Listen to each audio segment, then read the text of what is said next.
Welcome back, my people. What Nothing up? but love, nothing but love. I am T. Drape. This is the Cowboys Show. This is my man. I am Coach T. What up, world? We back at you, coming back at you, talking about the offense and this lopsided defeat that we had against the New Orleans Saints. We just broke down the defense. Now we want to switch things over and talk about the offense. Let's read off some stats real quick for the Cowboys. Cowboys total yards 353, passing yards 285, rushing yards 68, time of possession 28-25. I just give that as the backdrop as we go into this discussion. I'll kick things off. Where do I want to start? Offensively, there are some things that we have to get accomplished with the run game if we're going to be a successful football team in the 24-25 season. To me, that's just the key. If we can't run the football and we're going to ask Dak Prescott to throw the ball 35, 39, 40, 45 times, however many times that we're going to ask this man to drop back and throw the football, I think that our chances of winning goes down. And I'm not saying that because I don't believe Dak is a good quarterback. I just believe Dak is not that kind of quarterback where he just is a gunslinger and he's going to be out there. I think he's better when you're able to run the ball. You got some play action. And, two, he was without Ferguson. And I think he needs to get another offensive target, another offensive weapon, whether it be a running back that steps up, a receiver that steps up out of that group. And I'm not writing those guys off, but I just think someone needs to step up. Tober's numbers didn't look bad, but we just need another guy that we can count on week to week that can make plays. Coach, let's dive into it. I'll let y'all just kind of set the table. Absolutely. And I know we got a lot to talk about here in this segment. Absolutely. Give me what you got. Let's talk about it. Man, you know what I got, man. We talked about this yesterday. I expect more out of Dak. I know you do. Yeah. When I'm not gonna talk about his pockets. No, talk about it. When you get paid that money, You was quick to you don't want to talk about what you did. Yes, sir. Go ahead. No, I mean it is what it is. It is. Bottom line. Yeah, absolutely.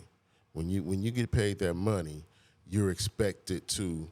No, we might not have won that game because our defense couldn't stop nothing. Right. But those field goals, the Rico Dowdale, the running back swing, that was. I mean, it should have been a pass interference, but Yeah. he was grossly underthrown. Oh, yeah. Yep. You know what I mean? He had to come back to it. Yeah. Him on the linebacker. Yeah. He tried to. So he tried to just be too perfect with the pass instead of just letting it go. He did that a few times, man. Even the tough catch to Tolbert, it was the same way. Tolbert had to come back and get the ball. Tolbert beat his man. Yep. He laid Tolbert out to dry. He was just he hasn't been sharp. Cleveland he wasn't. Well, he didn't have to be and wasn't asked to be. Yeah. But we want Dak Prescott because we're expecting this year we got to do it. Yeah. If not, it's going to be a reset. I mean, you cannot. I don't know how we're going to do with paying all these guys this money. Yeah, man. You know what I'm saying? That is something that is going to be a problem. But I think what I was coming from yesterday in our discussion, me and Coach was, kind of talking about what we thought and, getting prepared for this show. And I just looked at it as I didn't think Dak, he didn't have his best game. He didn't play great, but I just thought that the circumstances of the game, I thought we moved the ball. I thought offensively, we moved the ball up and down the field. Our thing is we're not cashing in. We're not getting six. We're taking field goals and we're making mistakes that are taking us out of on third down, making third and long. Guyton got caught with a couple of offensive holding penalties that really killed us. We had one time down there, Dak fumbled the ball, took us out of our drive. But it just hasn't clicked completely on offense. And I believe that CeeDee Lamb is really, to me, guys, the only thing that I would be scared or cautious about when I'm game planning against the Cowboys. I think everything else on that offensive side of the ball, Jake Ferguson when he's playing, definitely Right. You got to be aware of that guy. But nobody else puts any pressure on the defense.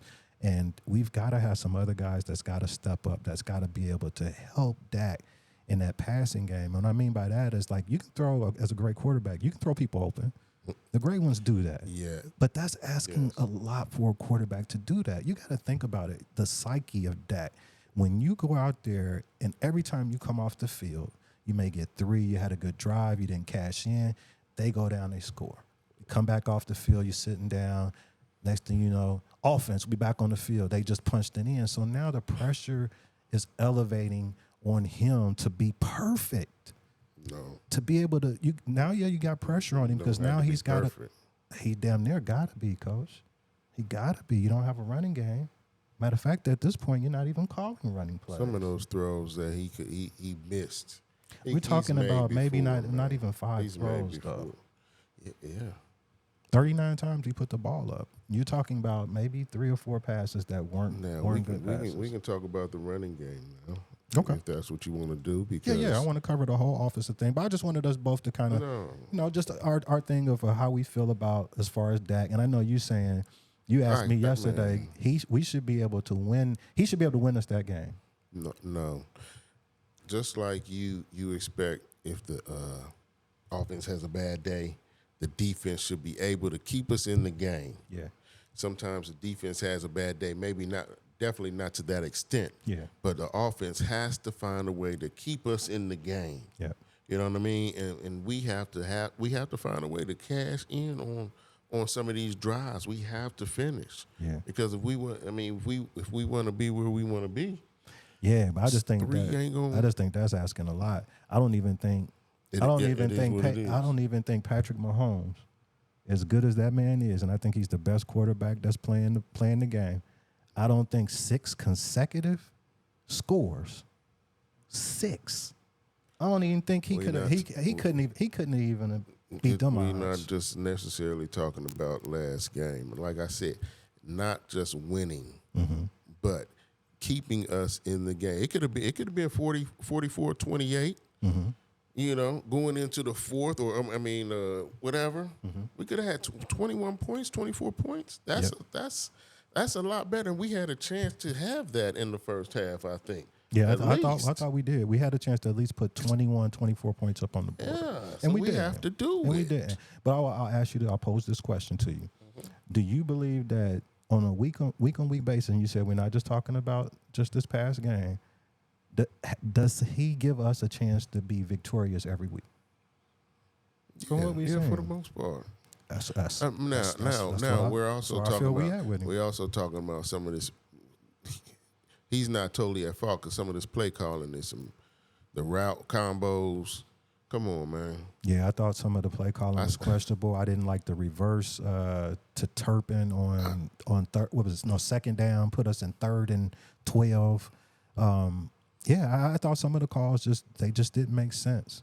They just didn't make sense. But it's all about rhythm. When you get put down and your hand is forced and you really, they passing, right? You know what I'm saying? That second half though, because it was like they say, it's a long game. Because you expect, okay, we can get to halftime. Yes, sir. And we can keep it. We got the ball coming out. Yeah. If we can keep it relatively close, because if they got, it was 28 to 13? Yeah, or early. Like I think that was what it was early. Yeah. If we 21-13, you know what I'm saying, was the score at halftime. But, it was 35-16 at halftime. Yeah, I'm sorry, 35-16. Yeah. I'm looking at this here, 21-13. Yeah, that was a point score. Yeah, I got you. Yeah, but you're right, man. It just didn't. Neither side of the ball, you know what I'm saying, did not play well. Let's talk about the running backs, and that's a big key of what we're talking about on the offensive side of the ball. Yeah. So we had, you know what I'm saying, a running back by committee. I was a little bit shocked that the way Zeke played against Cleveland, that he wasn't the lead back again. But I was okay with Dowdell starting. That was no problem with that. But then you went to Vaughn, and then they brought Zeke in later. And then when you look at it, I don't know if running, that type of scheme will ever let anyone get in a true rhythm. You know what I mean? I don't know if we're going to just go with the hottest hand. But right now, early in the game, looking at the tape, I thought the running game wasn't great. but it was something that we could have stuck with, and I think it would have gave us more of a balance. No, we did stick with the running game, but we just gave too many people too many carries at the wrong time. I thought Rico Dowdell did really well. I don't, Deuce went from 1 carry to 4 carries in the first half, and I'm trying to figure out what is going on. Now he's the second back. Right. That's what I'm saying. It just didn't coming out of the Cleveland game. I thought we would have had some more of an order and more of an idea of how we're going to play this thing out. It seems like they're still trying to figure it out. We've had a whole training camp, and now we're still come on, 2 weeks in. Yeah. And the thing is, you don't play Rico or Zeke in the preseason, and now they sharing carries with Deuce. Like Deuce was. This week they did. Deuce only had 1 in the first game, but yeah, they tried to for some reason. They tried to get him involved in the game. What was the reason for Deuce to come in the second or third series before Zeke and get he got 4 carries in the first half, I believe. Yeah. That's what I'm saying. Like to me, they haven't figured it out, and at this point. It's $1 million question, my guy. I ain't got the answer. I'm just analyzing it, Coach. Our question and the frustration is the same. I know it, man. I know it. It's the same. But you look at it, you had 7 carries for Rico. You had Zeke with 6, and then Vaughn with 4. Total yards that they had was 60? 68. Yeah, 68 total rushing yards. Then on the receiving side, we look at Jalen Tolbert, 6 catches, 82 yards. CD 4 for 90. Most of that was the big catch that he had for the touchdown. Schoonmaker didn't play bad. No, had a couple of decent catches, 6 for 43. Brandon Cooks only 2 for 19. So that's what I'm saying. Like Brandon Cooks, if you're the number 2 guy, you know what I'm saying, we got to get more out of him. And I'm not saying that it wasn't Dak. Maybe wasn't finding him. Maybe he was open. I didn't see a lot of times where I was like, man, we missed him. But you just got to have somebody else that can give you more volume and more plays from that side. No, he was 2 for 2. He only got 2 targets. He caught his 2 targets. So maybe if he got another target, he might be 3 for 3. Yeah, 2 targets for 19 yards. You got to find him, man. Yeah, you got to find him. So I like I said, I got to look at the whole 22 because I want to see. I want to see more of the routes being run because I want to see what McCarthy's doing, and I want to see are we getting any separation. Yeah, I've seen a couple guys get some, but yeah, I mean if you look at it, you know what I'm saying, when he's hitting Brooks is open. Yeah, he's able to get some yak after the catch too. So I mean, there's some guys there, but and we have to look at it too, Coach. There was a lot of times when Dak didn't have a lot of time to get that ball out. There was a lot of times when he didn't have time to get the ball out.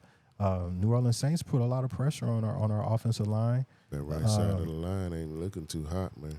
Yeah, I saw some misses by Steele on a couple. I saw Guyton miss. I saw Guyton on the left side miss just as many. So to me, it was balanced more on the line. We just didn't play well together. I mean, we've talked about it, man.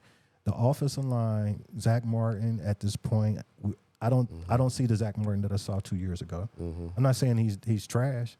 But Zach ain't playing his best football. Like you said, Steele is missing some key blocks on passes.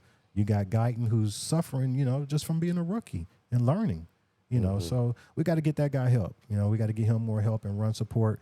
In pass protection. And then I just want to see us run the ball more. I think BB did good. I did see BB making some nice blocks. I think he's allowed 1 sack in 2 games. I think that they credit him for. But I thought the offensive line just – they just didn't. They had trouble blocking New Orleans, and once New Orleans got a lead, they came. They were sending the blitz. So that's pretty much, Coach, what I saw on the offensive side of the ball. Anything else you want to talk about on the offensive side? No, I want to see more Rico. I want to see more